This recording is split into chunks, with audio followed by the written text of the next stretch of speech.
जी हाँ दोस्तों, नमस्कार। स्वागत है आपके अपने परिवार अनमोल क्लासेस पर। उम्मीद करता हूँ कि आप सभी लोग स्वस्थ, मस्त व जबरदस्त होंगे और अपनी तैयारी को अच्छी तरीके से कर रहे होंगे। साथियों, हम लोग चर्चा करेंगे आज द्वंद्व समास पर। द्वंद्व जिसमें दोनों पद होते हैं प्रधान। द्वंद्व समास बहुत इंपॉर्टेंट समास है। यहाँ से प्रश्न बन सकता है यूपी टीजीटी में। देखिए, हम टारगेट कर रहे हैं यूपी टीजीटी बाबूराम सक्सेना व्याकरण प्रवेश का। ठीक है, तो करते हैं अपनी क्लास का आगाज। चलिए, समास इन द्वंद्व समास। कौन समास है? द्वंद्व समास। तो आप देखिए, पेज नंबर देखेंगे कौन सा है? 257। बुक को खोल लीजिए आप। द्वंद्व समास पे बात होगी। द्वंद्व समास। द्वंद्व समास में दोनों पद प्रधान होते हैं। जैसे अव्ययभाव समास में कौन सा पद प्रधान होता? बोलो, अव्ययभाव समास।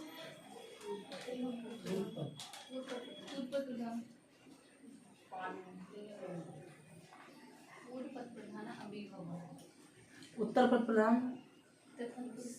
उत्तर पद प्रधान तत्पुरुष है। तत्पुरुष के भेद कितने हैं? कौन कौन से? ठीक है। समानाधिकरण का दूसरा नाम क्या है? कर्मधारय। कर्मधारय, ठीक है। और कर्मधारय का भेद क्या है? द्विगु। क्या है? द्विगु।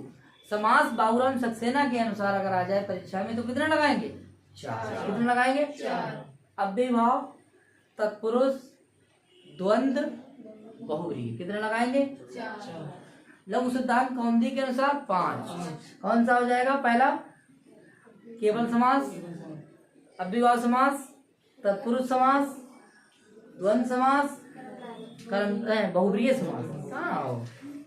कहाँ रहती हो? आगे देखो। तो इस तरीके से समास के 5 भेद कितने हो जाते हैं? 5। विशेष संज्ञा विनिर्मुक्ता केवल समासा प्रथमा। प्रायण पूर्व पद प्रधाना विभाव और प्रायण उत्तर पद प्रधाना तत्पुरुष। तत्पुरुष वेदा कर्मधारे, कर्मधारे वेदा द्विगु। प्रायण उभय पद प्रधाना द्वंद्व समास, अन्य पद प्रधाना बहुव्रीहि। समझ में आया? इस तरीके से समास के लघु सिद्धांत कौमुदी के आधार पर 5 भेद होते हैं। जब आप एलटी की तैयारी करेंगे तो समास 5 लगाएंगे साथियों। और बाबूराम सक्सेना की बात करेंगे, यूपी टीजीटी की बात करेंगे तो समास के कितने भेद लगाएंगे? 4। साफ साफ बाबूराम सक्सेना में दिया गया है। जैसे प्रत्याहार कितने लगाएंगे? 43 लगाएंगे। कितने लगाएंगे? माहेश्वर सूत्र कितने लगाएंगे? 14 लगाएंगे। देखिए, ये शानदार शानदार प्रश्न आएंगे। ठीक है, बहुत सरल सरल प्रश्न आते हैं, वो गलत नहीं होने पाए। ठीक है, जैसे क्रातार्जुनीयम के प्रथम सर्ग में 46 श्लोक है, ये तो है ही। और वो पूछता है कि क्रातार्जुनीयम में सर्ग कितने? 18। वो सरल प्रश्न है। ठीक है, तो सरल सवाल आपके गलत नहीं होने चाहिए। अगर आपके सरल सवाल गलत हो जाएंगे तो आप फाइट से बाहर हो जाएंगे। ठीक है, क्योंकि फिर आपका कोई काम नहीं। सरल जो प्रश्न होंगे उसे गलत नहीं करना है आपके लिए। आपको कठिन प्रश्न अगर आपका गलत होगा तो आपका ही नहीं होगा, सबका होगा। ठीक है साथियों, तो देखिए, द्वंद्व समास में हम बात कर रहे थे, उलझ गए थे। आगे देखते हैं। द्वंद्व में दोनों पद प्रधान होते हैं। तो देखिए, लिखा हुआ है किताब में। देखिए, बोले जब 2 या 2 से अधिक पद रखे जाते हैं जो 4 शब्द से जुड़े हुए थे। किससे हुए थे? 4 शब्द से जुड़े हुए थे। तो उस समास को हम द्वंद्व समास कहते हैं। क्या कहते हैं? उसे द्वंद्व समास कहते हैं। जैसे रामस्या कृष्णस्या बन जाएगा आपका राम कृष्ण। क्या बन जाएगा? यानी 4 से जुड़े होंगे। ठीक है, 2 या 2 से अधिक। 2 या 2 से अधिक। इस समास में दोनों पद प्रधान होते हैं। दोनों पद की प्रधानता होती है और इनके समूह या समूह का प्रधानत्व रहता है। इनके समूह का भी क्या रहता है? प्रधानत्व रहता है। द्वंद्व समास 3 प्रकार का होता है। द्वंद्व समास कितने प्रकार का होता है? 3 प्रकार का होता है। देखिए, चलिए सूत्र बात करते हैं। 4 थे, बोलो। 4 थे द्वंद्व। 4 थे द्वंद्व। 4 थे, ठीक है, 4 थे द्वंद्व। ठीक है,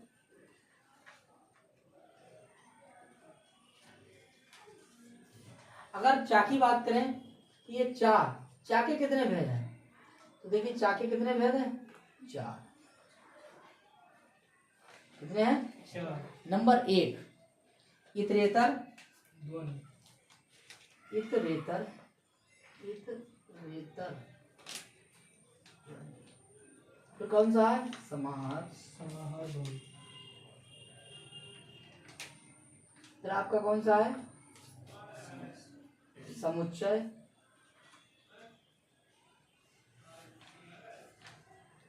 फिर आपका का अनुवाच्य।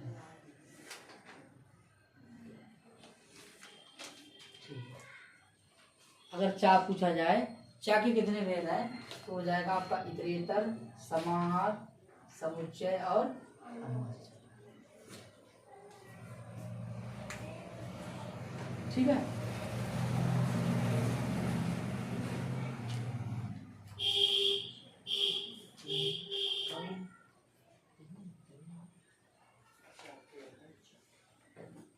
बता दे से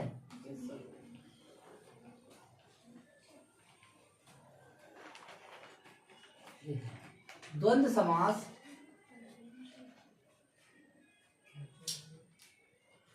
तीन प्रकार का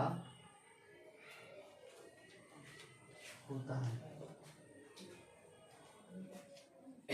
द्वंद्व समास कितने प्रकार का होता है? तीन प्रकार का। नंबर एक बोलिए, नंबर दो, नंबर तीन। नंबर एक कौन सा है? इतरेतर। इतरेतर द्वंद्व।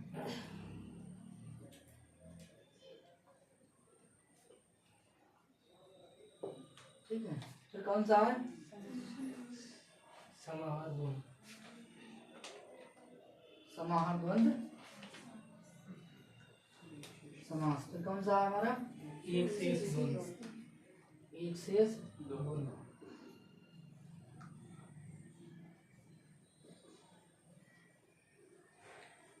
एक शेष।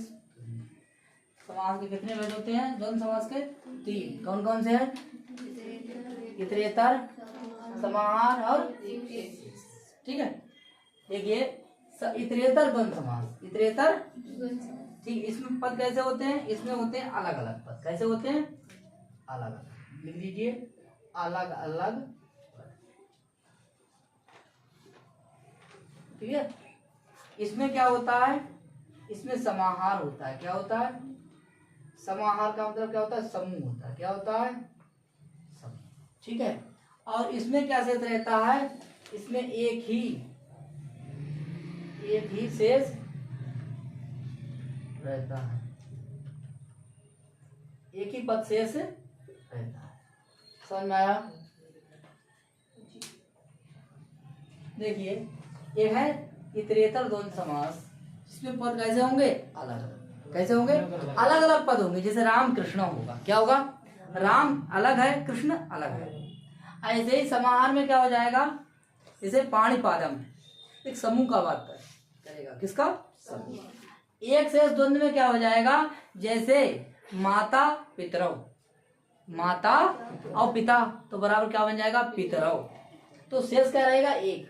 जब एक शेष रहेगा तो हमारा बन जाएगा एक शेष। बोलो, जब एक समूह का बोध हो जाएगा तो समाहार द्वंद्व समास हो जाएगा। बोलो भैया, क्या हो जाएगा? समाहार। और जब पद कैसे होंगे? अलग अलग होंगे। राम अलग है, कृष्ण अलग है, लक्ष्मण अलग है, सुदामा अलग है, आप अलग हो, जे अलग है, पड़ोसी अलग है, सब अलग अलग है, तो एक शेष समास। बात समझ में आई? ठीक है।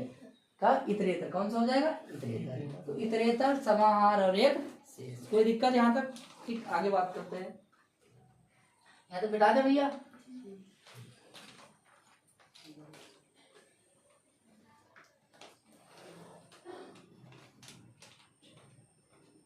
यानी उभय, अब देखिए सूत्र लिखा हुआ है, उभय पदार्थ प्रधानो द्वंद्वा। यानी उभय पदार्थ प्रधानो द्वंद्वा, यानी जिसमें दोनों पद प्रधान होते हैं वो कौन समास हो जाता है?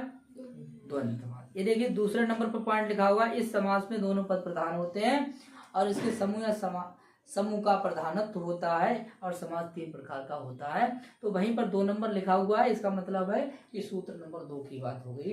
ठीक है साथियों। और 1 की बात पहले नंबर पे हो गई, जब समास में 2 या 2 से अधिक पद रखे जाते हैं और जो चा से जुड़े होते हैं। और चा के बारे में मैंने बता दिया, क्या? इतरेतर द्वंद्व, समाहार द्वंद्व और समुच्चय वाचक। और अगर चा के भेद पूछे हैं कितने हैं तो 4 बताएंगे। कितने बचाएंगे? 4। अब देखिए नीचे टिप्पणी पे बात आई है। टिप्पणी की बात करते हैं। किसकी बात करते हैं? टिप्पणी। कह रहे हैं कि एक शेष वस्तुतः समास नहीं है। एक शेष जो है वो समास नहीं है। समास की तो बात ही क्या है, यानी कह रहे हैं द्वंद्व समास की तो बात ही क्या। ये तो लिखा हुआ है सिद्धांत कौमुदी। पहले ये चर्चा करूंगा कि सिद्धांत कौमुदी के लेखक कौन है निधि जी। हाँ, सिद्धांत कौमुदी की बात करते हैं। सिद्धांत कौमुदी, सिद्धांत कौमुदी, सिद्धांत कौमुदी के लेखक कौन है? भट्टो जी दीक्षित, भट्टो जी दीक्षित। और इनके शिष्य का नाम क्या है? क्या नाम है? वरदराज। और वरदराज ने क्या लिखा था? लघु सिद्धांत। क्या लिखा था? लघु सिद्धांत कौमुदी। क्या लिखा था? ठीक है। तो भट्टो जी दीक्षित ने क्या लिखा था? सिद्धांत कौमुदी। और उनके शिष्य ने लिखा था लघु सिद्धांत कौमुदी। ठीक है भैया, पता आपके लिए। कह रहे हैं उसमें सिद्धांत कौमुदी के सर्व समास शेष प्रकरण यानी 22 में भट्टो जी दीक्षित ने एक शेष को एक पृथक वृत्ति मानी। अगर आपसे प्रश्न पूछा जाए कि एक शेष को किसने वृत्ति माना, तो आप बताएंगे भट्टो जी दीक्षित ने। ये कहाँ मिलेगा आपके लिए? सिद्धांत कौमुदी के सर्व समास एक प्रकरण। सर्व समास नहीं, एक नहीं, शेष, सर्व समास शेष प्रकरण। सर्व समास शेष प्रकरण में आपको ये मिलेगा कि भट्टो जी दीक्षित ने एक शेष को क्या माना? एक वृत्ति माना। उनके हिसाब से समास दो प्रकार का होता है। द्वंद्व समास कितने प्रकार का होता है? तो कह रहे हैं कि फिर प्रश्न आ गया फिर से, बोले वृत्तियां। अब देखिए प्रश्न, सूत्रकार की बात करता हूँ यहीं पर मैं, वार्तिक की बात करता हूँ यहाँ पर, भाष्य की बात करता हूँ मैं यहाँ पर, ठीक है, और वृत्ति की बात करता हूँ यहाँ पर। तो बताइए भैया, सूत्रकार, इसके आगे कार लगा देते हैं, इसके आगे कार लगा देते हैं, इसके आगे कार लगा देते हैं, इसके आगे कार लगा देते हैं। चलिए इस पे बात करते हैं।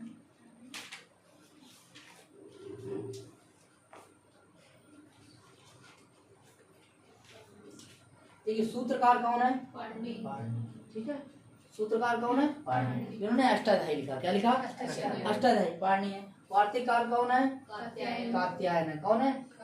क्या कहते हैं? वरुचि कहते हैं। क्या कहते हैं? आप सब लोग जानते हैं उपनाम। जैसे गांव में लोग कहते हैं पपुआ, ठीक है, वैसे नाम कुछ और है, राम नरेश, ठीक है, गांव का कहते थे पपुआ। ठीक, आगे देखिए। भाष्यकार कौन है? पतंजलि। ठीक है, नाराज ना होइयो भैया कि जिसको नाम पप्पू है तो कहते पपुआ कह लीजिए, इधर देखो सब हंसी मजाक की बात है। आगे देखो, वृत्तिकार कौन है? भट्टो जी, भट्टो जी दीक्षित। चलिए आपके लिए ये भी आपके लिए प्रश्न मिल गए कि भैया सूत्रकार कौन है? पाणिनि। वार्तिककार कौन है? भाष्यकार कौन है? और वृत्तिकार कौन है? भट्टो जी। क्या तक कोई दिक्कत? चलिए अब कह रहे हैं कि वृत्तियां इस प्रकार हैं। क्या है? वृत्तियां इस प्रकार हैं। तो देखिए वृत्तियां देख लीजिए। तो वृत्तियां कितने प्रकार की हैं? वृत्तिकार तो जो हो गए, तो वृत्तियां कितने प्रकार की हैं ये देख लीजिए। अब प्रश्न है वृत्ति। वृत्तिकार कौन हो गए? भट्टो जी दीक्षित। तो वृत्तियां बताइए भैया, वृत्तियां कितनी हैं? तो भाई 5 है। कितनी है? 5 वृत्तियां। कितनी है? 5। 1 2 3 4 5। कितनी वृत्तियां हैं? 5।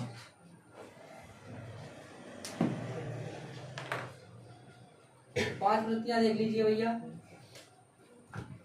वृत्तियां देखिए कौन कौन सी हैं? कृत, तद्धित, समास, एक शेष, सनंद। क्या है?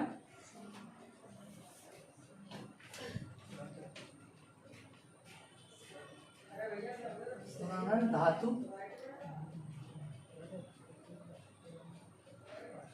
यानी कि सनंत। ठीक है, सन आदि प्रत्ययों से बने हुए। ठीक है, सन आदि प्रत्ययों से।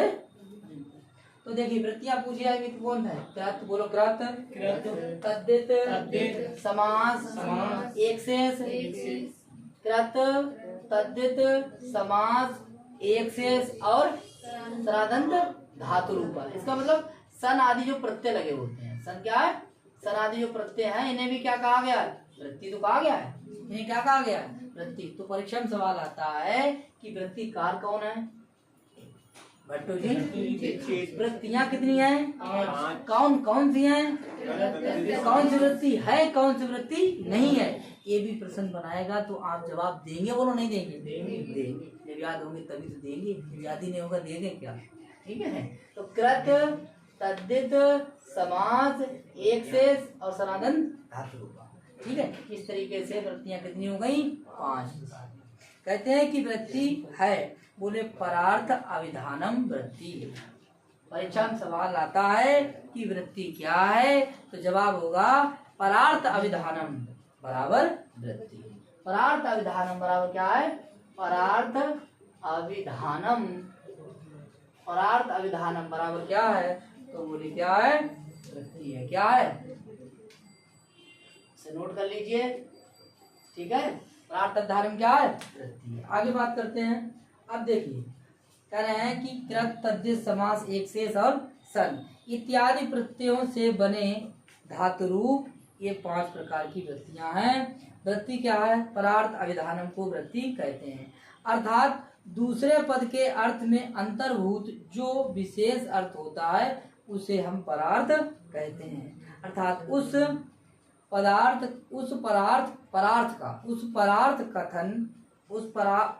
परार्थ का कथन जिसके द्वारा हो उसे क्या कहते हैं? वृत्ति कहते हैं। इस प्रकार एक शेष तो समास की भांति ही स्वतंत्र एक क्या है? वृत्ति है।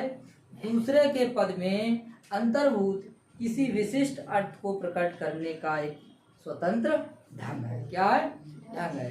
परंतु आधुनिक व्याकरण पुस्तकों के लेखक सरलता के लिए उसे द्वंद्व के अंतर्गत ही रखते हैं और उसी का एक प्रकार मानते हैं। हाँ, इन आधुनिक व्याकरणों के मत के पक्ष में इतना अवश्य कहा जा सकता है कि इतरेतर द्वंद्व और एक शेष और वृत्ति के विग्रह में कुछ साम्य अवश्य है।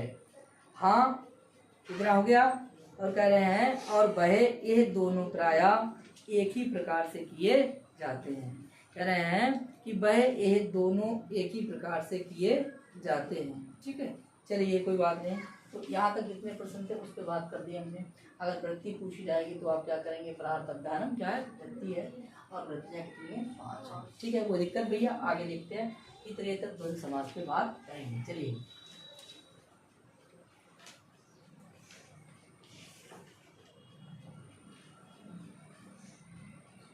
अब देखिए इतरेतर लिखिए। इतरेतर द्वंद्व समास। इतरेतर द्वंद्व समास कह रहे हैं कि जब समास में आए हुए दोनों पद कैसे हो? दोनों पदों का क्या हो? प्रधानत्व और व्यक्तित्व क्या हो? प्रधानत्व भी रखते हो और व्यक्तित्व भी रखते हो। ठीक है। ऐसे समास को हम इतरेतर द्वंद्व समास। चलिए देखिए देखो इधर देखो।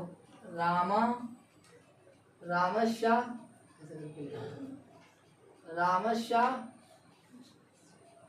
और इधर क्या आया? कृष्णस्या।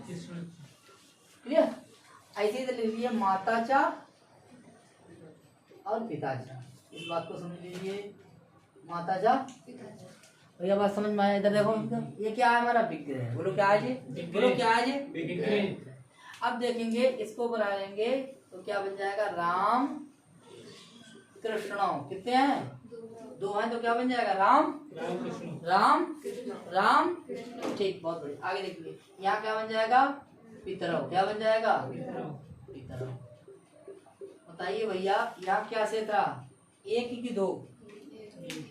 1 शेष रहा, इसीलिए ये क्या है? 1 शेष है। क्या है? 1 शेष है। और ये एक शेष रहा और इसमें देखिए दोनों शेष हैं और दोनों अलग अलग हैं, दिखाई भी दे रहे हैं लास्ट में दो वचन भी है, कौन समास हो जाएगा? इतरेतर। यानी दो हैं, दो का जो क्या है, दो का व्यक्तित्व भी अलग अलग, दो हैं और दो का व्यक्तित्व भी अलग अलग है। यही करी किताब देखिए, जब समास में आए हुए दोनों पद अपना प्रधानत्व और व्यक्तित्व रखते हैं, ऐसे समास को इतरेतर द्वंद्व समास कहते हैं। तो भैया ऊपर वाला समास कौन सा है? इतरेतर द्वंद्व समास। देखिए दो है, दूसरा उदाहरण देखिए, रामकृष्ण हो जाएगा। आगे बात करते हैं, दोनों पद मिलकर, यानी कि दोनों मिलकर दो वचन में होंगे। अगर मान लीजिए बहुवचन की बात करें, किसकी बात करें? बहुवचन। चलिए इधर देखिए, बोले रामस्या भरतस्या लक्ष्मणस्या, बोलो रामस्या भरतस्या लक्ष्मणस्या, बताओ। नहीं बाद में करेंगे, पहले तीन की बात करें। दो के बाद कितने आए? तीन आए। कितने आए? तीन। अब देखिए समास करने पर दो पद लेने ही पड़ेंगे, एक पद से तो ना काम हो जाएगा। और समास प्रक्रिया कैसी है? पद प्रक्रिया है। तो देखेंगे 1 2 3 लिख लीजिए, राम, बोलो राम, भरत, और इधर क्या आ जाएगा? अब देखिए हैं कितने जी? तीन है, यानी बहुवचन है। तो इधर लगा लीजिए क्या? मात्रा, और इसके आगे क्या लगा दीजिए? द्विशा। बताओ राम जी क्या है? एक है। ये राम कितने हैं? और ये राम कितने हैं? तीन का मतलब क्या वचन हो गया? ये क्या वचन है? दो। जब दो पद थे तो क्या वचन हो गया? और जब दो से अधिक होंगे तो क्या वचन हो जाएगा? क्या बात है। तो भैया बता दीजिए इसमें कौन समास है? इसमें कैसे पता है? दोनों तीन है पद, तीनों अलग अलग है, तीनों का अपना प्रधानत्व अलग अलग है, तीनों का अपना व्यक्तित्व अलग अलग है। तीनों है, लास्ट में क्या वचन है? बहुवचन। लास्ट में क्या वचन है? द्विवचन, क्योंकि दो पद है, दोनों सामने दिख रहे हैं और द्विवचन है। तीन है तो तीन दिख रहे हैं, तो आपका क्या हो जाएगा? बहुवचन। चलिए एक और जोड़ दे रहे हैं, बोलो बोलो रामस्या, तो कौन सा जाएगा? भरतस्या, तो कौन सा जाएगा? लक्ष्मणस्या, और देखिए शत्रु धनुष्या, बराबर जोड़ दीजिए इसके लिए। राम भरत लक्ष्मण शत्रु। क्या बात है, बहुत तैयार हो गई है। आगे देखो, राम भरत लक्ष्मण और क्या आ जाएगा? शत्रु। डंडा लगा देंगे शत्रु बना में, और बाद क्या लग जाएगी? विसर्ज। बोलो भैया यहाँ तक कोई दिक्कत? तो दो है तब, और दो से अधिक है तब बहुवचन, और दो से और अधिक है तब बहुवचन। तो कितने भी आता हो तब बहुवचन। दो के बाद में जितने भी हो सबका बहुवचन। तो देख लीजिए भैया, समझ में आया यहाँ तक? कोई दिक्कत? तो देखिए जितने पद है वो कैसे अलग अलग है। इसको इधर देख लीजिए, बोलो इतर प्लस इतर, मतलब जितने भी पद हैं वो इतर इतर हैं, अर्थात अलग अलग। कैसे हैं? ऐसे इतर प्लस इतर बराबर इतरेतर। देखिए इसमें आ निकाला और इसमें ई निकाली, बन गया ए, और ए पे लगा देंगे राफेल, बन जाएगा इतरेतर। बोलो बात समझ में? यानी दोनों पद होंगे, कैसे होंगे? अलग अलग। कितने होंगे? अगर तीन होंगे तब भी अलग अलग होंगे, बोलो ना। अगर यही एक शेष की बात करेंगे तो देखिए पिता और माता बराबर क्या हो गया? पितरौ। अगर राम प्लस राम बराबर क्या हो जाएगा? रामौ। अगर कृष्ण कृष्ण बराबर क्या हो जाएगा? कृष्णौ। रहेगा एक ही, इसीलिए एक शेष है। बोलो क्या है? एक शेष है। अंतर इतना ही है एक शेष में और इतरेतर में, वहाँ एक शेष रहता है, यहाँ जितने होते हैं सब लिखे जाते हैं लास्ट में। अगर दो है तो द्विवचन, और बहुत है तो बात समझ में आया? क्लियर? आगे बात करते हैं, उदाहरण इसके हो जाएंगे आगे। अब देखिए एक है आनंद ऋतो द्वंद्वे, इसे मिटा दे। आनंद ऋते द्वंद्वे,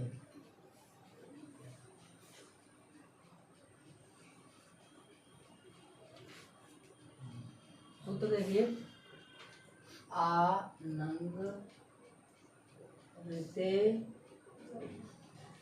ऋतो और क्या है ध्वनि।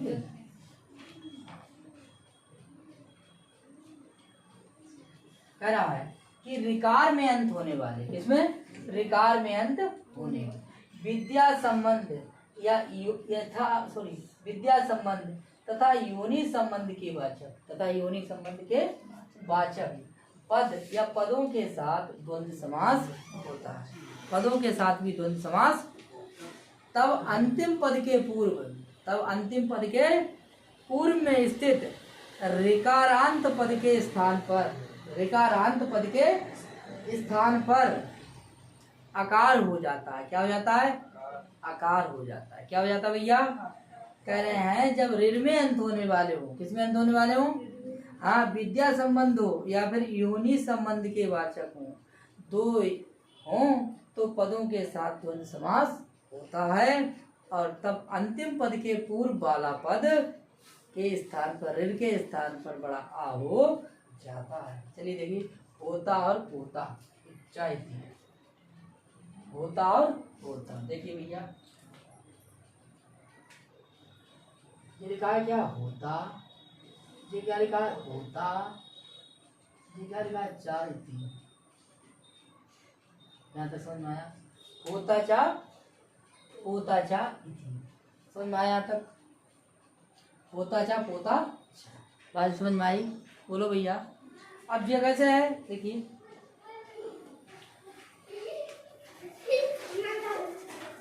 गोत्री हो गया और ये क्या हो गया? गोत्री। और फिर से पढ़ लीजिए आप, आनंग ऋतो द्वंद्वे, आनंग ऋतो द्वंद्वे, यानी ऋण में कैसे होने वाले हूँ? अंत होने वाले। ऋण में अंत हो रहा है, बोलो हो रहा है, बोलो भैया हो रहा है। गोत्री पोत्री हो रहे हैं दोनों, बोलो हो रहे हैं। ठीक है, आगे बात कर रहे हैं कि पद या पदों के साथ द्वंद्व समास होता है। ये भी बात समझ में आ गई? बोलो आ गई। ठीक है, इसके बाद कह रहे हैं कि अंतिम पद के पूर्व में ऋण के स्थान पर आ कर दीजिए। ऋण के स्थान पर क्या कर दीजिए? आ कर दीजिए। क्या कर दीजिए? ऋण के स्थान पर क्या कर दीजिए? आ कर दीजिए। तो देखो भैया, ऋण के स्थान में क्या कर देंगे? आ कर देंगे। चलिए, तो देखिए, ये हमारा है गोत्री और ये हमारा क्या है? पोता। क्या है हमारा? पोता। क्या तक समझ में आया? अब देखिए, ऋण के स्थान में क्या करेंगे हम? ऋण, और इधर क्या हो जाएगा? पोता। समझ लीजिए, इसके स्थान पे आया आ, इसके ये देखिए हो जाएगा हो, और इधर आ जाएगा पोता। ठीक है, अब देखिए इसको मिला दीजिए आप, क्या बन जाएगा? होता। क्या बन जाएगा? होता। और इधर हो जाएगा हो होता। क्या हो जाएगा? होता। होता और ये हो गया। तो अगर अंतिम है, जो अंतिम से पहले वाला क्या है? यही तो है। अंतिम से पहले वाला क्या है भाई? है तो जे भी, इसको भी इधर कर लीजिए। सही है? अरे दोनों ऋकारांत हैं, बोलो हैं। तो अगर अंतिम से पहले वाले क्या करेंगे? अंतिम से पहले वाली जो ऋण है उसके स्थान क्या हो जाएगा? तो आ हो गया, होता हो गया। अब इधर क्या हो जाएगा? इधर आपकी फिर हो जाएगी क्या हो जाएगी? क्या हो जाएगी? समझ में आया? यहाँ तक कोई दिक्कत? अब देखना है कि इसका क्या, एक और एक कितने हो गए? दो हो गए। दो हो गए तो इसका द्विवचन क्या हो जाएगा? जैसे पितृ का द्विवचन क्या हो जाता है? क्या हो जाता है? पितृ का क्या हो जाता है द्विवचन? पितरौ। क्या हो जाता है? तो इसका बता दीजिए, किसका क्या हो जाएगा? होता पोत्री का क्या हो जाएगा? होता। क्या बात है? होता पोतारौ। बात समझ में आ गई? ठीक है, इसको नोट कर लीजिए भाई। क्या वचन हो गया? द्विवचन। क्या वचन हो गया? नोट कर लीजिए।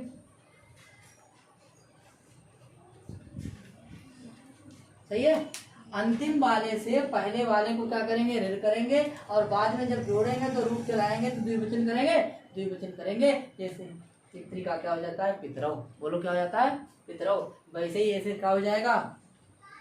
ठीक है, जितने भी रूप चला दीजिए, चाहे होत्री का चला दीजिए, उतारा भी हो जाएगा। ठीक है, द्विवचन में। क्या वचन में? आगे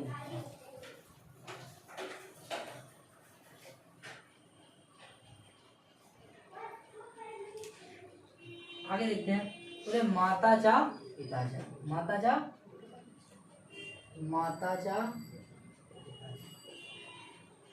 सही है, माता चा सही है भैया, चा लगा दीजिए। और भैया चलिए दीदी जी आप बताइए इसका मूल पद बताइए क्या है, बोलो क्या है? इसका क्या है? क्या बात है। अंतिम वाला कौन सा इसमें जे वाला है? इससे पहले वाले देखो रे इसके स्थान क्या कर दें? माता आ कर दें। क्या कर दें? तो माता हो गया, बोलो भैया इधर क्या हो जाएगा? माता पितृ हो जाएगा। अब जो द्विवचन हो गया, अभी नहीं हुआ, अब इसको द्विवचन कर लीजिए, माता पितृ, माता। अब इसका क्या हो जाएगा? पिता। पिता का क्या द्विवचन क्या हो जाएगा? बोलो माता पितृ हो गया। कोई दिक्कत करो तो नहीं है, समझ में आ रहा है?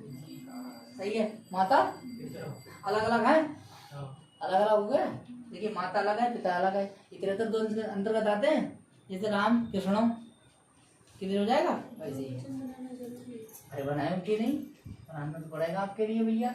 द्विवचन है, द्वि है तो द्विवचन बनाएंगे। अब देखिए बहुवचन वाला आएगा तो बहुवचन बनाएंगे। अगर द्वि है तब द्विवचन, और अगर दो से अधिक पद है तब बहुवचन। ठीक, देखिए बहुवचन आ रहा है, किताब पढ़ के आया करो। आगे देखेंगे, होता चा पोता चा उद्गाता। देखो बोलो होता, बोलो होता। देखिए बोलने से भी याद होता है, जितना आप बोलेंगे जितना याद करेंगे, ठीक है, जितना चिंतन करेंगे, जितना सोचेंगे, जितना याद करेंगे, रटे ज्यादा। जी आपका होना है कि मंत्र से आप उतार रहे हो किसी भूत। याद करो, चिंतन करो। जैसे शकुंतला किसकी याद में बैठी थी, ऐसे याद करो उसे, चिंतन करो। जब चिंतन करेंगे ना तो अपने आप आएगी, याद नहीं करें आप। हाँ एकाग्रचित होकर के। हाँ होता होता पता है तब भी नहीं मान रहे बात। उद्गाता उद्गाता उद्गाता चा। ठीक, देखिए भैया क्या आ गए आपके? 1 2 3 तीन आ गए। चलिए इसको देख लीजिए, ये क्या बन गया आपका? गोत्री बोलो है। ये क्या हो गया आपका? ये क्या हो गया आपका? उद्गात्री हो गया। अब बताइए कितने हो गए? 2 से ज्यादा है? 3 है। ठीक, बहुत बढ़िया। अब देखना है, ये कह रहा है कि अंतिम कौन सा है? अंतिम से पहले वाले करो। अंतिम से पहले। हाँ देखिए इसके स्थान में क्या हो जाएगा? ऋण के स्थान में होगा। ऋण के स्थान में क्या हो जाएगा? आ हो जाएगा। तो ये क्या बन जाएगा हमारा? क्या बात है, क्या हो जाएगा? क्या बन जाएगा? चलो पोता कर दो। ठीक है, क्या हो जाएगा? पोता। इसमें कोई परिवर्तन होगा? नहीं होगा। जैसा है वैसा ही उतार लीजिए आप इसे एक उतार लिया। ठीक है, अब इसको जोड़ दीजिए, तीनों को होत्री। इधर क्या हो जाएगा? होता। ठीक है, और इसके इधर क्या हो जाएगा? उद गात्री। क्लियर है? इतना ले लीजिए, उद्गात्री। ठीक है, अब इसके यहाँ क्या करेंगे? आ और ऊ मिलके क्या हो जाएगा? आ और ऊ मिलके क्या हो जाएगा? वो हो जाएगा। इसका आ और इसका क्या हो जाएगा? चलिए कैसे कर रहे हैं? होत्री। सही है। इसमें तावे का निकाला, रेम सॉरी आ निकाला। क्या निकाला? आ। इधर क्या है? इधर क्या है? दाहरण करेंगे, ठीक है। आ और ऊ मिलकर क्या हो जाएगा? क्या हो जाएगा? इसको इधर मिला लीजिए, बोलो होत्री। ओ तो हो गया है यहाँ, और यहाँ क्या हो जाएगा? दा को अलग कर लीजिए, फिर आ जाएगा आपका गा, और इधर आ जाएगी आपकी रे। हो जाएगा यहाँ तक। सही है, हो गया। अब देखिए यहाँ पे कौन संधि हो गई? यहाँ पे कौन संधि हो गई? क्या कौन संधि हो गई? आर्गुणा हो गई, गुण संधि हो गई। अब हमें बता दीजिए कि पिता का बहुवचन क्या हो जाएगा? जैसे पिता का देखिए, पिता बोलो, पिता पितरो। अब बहुवचन क्या होता है? पितरा। क्या होता है? बस ऐसे ही यहाँ बना दीजिए जरा, जल्दी से होत्र पोतो उद्गात्र। अरे वाह, बोलो होत्र पोतो उद्गारा।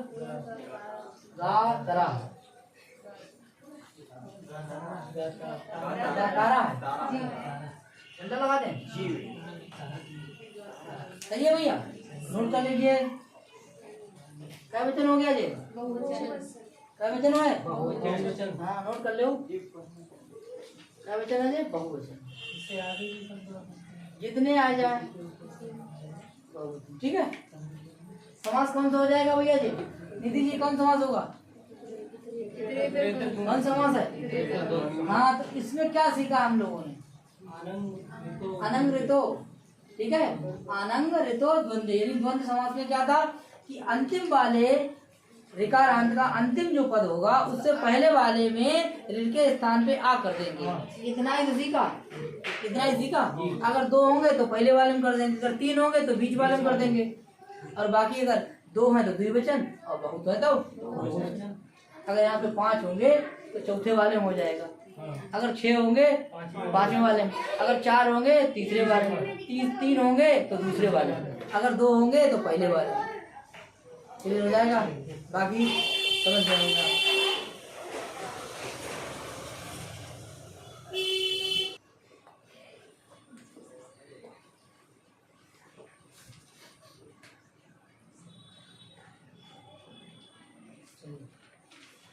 देवता द्वंद्वे चा, देवता द्वंद्वे चा। देखिए इसी प्रकार देवतावाचक पदों के साथ, देवतावाचक पदों के साथ द्वंद्व समास में वायु को छोड़ करके, किसको छोड़ करके? वायु को छोड़ करके, वायु भी एक देवता है ना, वायु को छोड़ करके किसी भी शब्द के आगे रहने पर पूर्व पद के अंत में अकार आदेश होता है, अकार आदेश हो जाता है। देखिए क्या है? मित्रशा, मित्र भी क्या है? देवता ही तो है। मित्रशा और वर्णशा क्या हो जाएगा? बराबर क्या बन जाएगा भैया? देवतावाचक शब्द है, देवता द्वंद्वे चा। कह रहे हैं कि देवतावाचक पदों के साथ भी द्वंद्व समास होता है, लेकिन वायु को छोड़कर। तो कह रहे हैं कि पूर्व पद के अंत में आकार हो जाता है, पूर्व पद के अंत में क्या होता है? आकार हो जाता है। देखिए भैया यहाँ देखिए ना, तो हमारा वायु तो है नहीं, क्लियर। जब वायु नहीं है तो देखिए मित्र, मित्र में क्या निकला? आ। अब इधर क्या हमारा है? वरुण। तो बताइए भैया इसके आगे स्थान पे क्या करते हैं? दीर्घ आ करते हैं, उससे बना दीजिए, क्या बन जाएगा? मित्रा वरुण, मित्रा वरुण। क्या वचन है? तो यही बना, सही है, ये बन गया। चलिए किसको छोड़ करके आगे कह रहे हैं? किंतु वायु शब्द के रहने पर अग्नि वायु होगा ना कि अग्ना वायु। क्या होगा? अग्नि वायु होगा ना कि अग्ना वायु होगा। चलिए इसको भी देख लेते हैं। इधर क्या लिखा है? अग्नि और प्लस अग्निशा और वायु। चलिए इसको अब देखिए वायु शब्द आ गया। आप बताओ भाई, क्या नाम तुम्हारा? उषा देवी। अब उषा देवी बताएंगे। देखिए भैया यहाँ क्या है? नाम में क्या आ जाए? ई है, ई के स्थान में क्या आ जाएगा? आ आएगा? नहीं हो जाएगा। क्यों होगा भैया? नहीं किसकी वजह से? वायु की वजह से। हाँ, तो रूप हमारे कितने बनेंगे? कौन बनेगा? बन जाएगा कौन सा? एक अग्नि वायु बनेगा। क्या बनेगा? अग्नि वायु। वायु में देखिए बड़ी मात्रा है। अग्नि वायु कौन बन जाएगा? अग्नि। एक बन जाएगा अग्ना वायु। क्या बन जाएगा? अग्ना वायु। और बताएंगे कौन सा सही है, कौन सा बनेगा? अग्नि वायु। छोटी मात्रा है, अच्छा लगी हुई है, सही करवाइए। वायु द्विवचन होगा ना भाई, द्विवचन होगा। द्विवचन होगा तो वरु की मात्रा लग जाएगी, जैसे गुरु। ठीक है, इसको समझिए आप, इसको समझ लीजिए यहाँ पे। हाँ यहाँ समझ लीजिए, छोटी भी होगी, ठीक है। अब देख लीजिए यहाँ द्विवचन है, एक जे तो द्विवचन हो गया, तो बड़ों की मात्रा लगेगी। अब ये सही है कि ये सही है? अगर ये नियम चलेगा तो ये सही हो जाएगा, लेकिन नियम क्यों नहीं चला? क्योंकि वायु है, इसीलिए भैया यहाँ ये नहीं होगा। बोले जब नहीं होगा तो यही रूप रहेगा। बोले जे सही है और जे गलत है। काट लीजिए अपनी किताब में भी, ठीक है, सही कर लीजिए।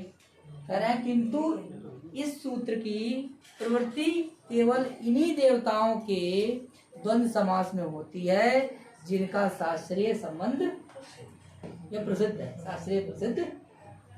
इस द्वंद्व समास में और तत्पुरुष में जो अंतिम शब्द होता है उसी के अनुसार पूरे समास का क्या होता है? लिंग होता है। उसी के अनुसार पूरे समास का क्या होता है? लिंग होता है। लिखा है कि पर्वत लिंगम द्वंद्व तत्पुरुष है, ठीक है। बाद वाले के अनुसार ही लिंग का निर्धारण होता है। देखिए बात हुई है, इसको समझ लीजिए।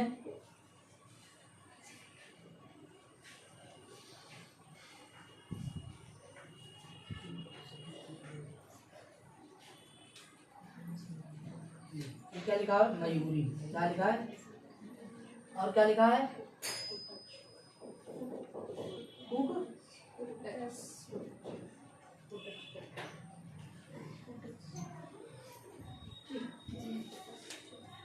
मयूरी माने क्या है? और कुटा माने क्या है? चलिए भैया, कुकरा नहीं, मुर्गा। गाजी ठीक है, तो मयूरी और मुर्गा, ठीक है, यानी कि एक लेडीज है एक जेंट्स है। आगे देखेंगे तो कैसे करके बनाएंगे इसके लिए। देखो भैया, तो बन जाएगा हमारा क्या? मयूरी कुक हो जाएगा। डिवीजन हो गया। चलो दूसरा भी बन जाएगा इसका। देखिए कुकटचा, इसको भी बना दीजिए पहले। कुकटचा और क्या आ जाए? मयूरी। चलिए इसको बना लीजिए। कैसे बनेगा? कुक्कुट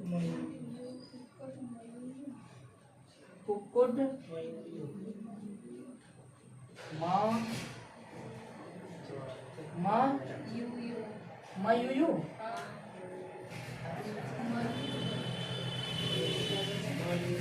ठीक है।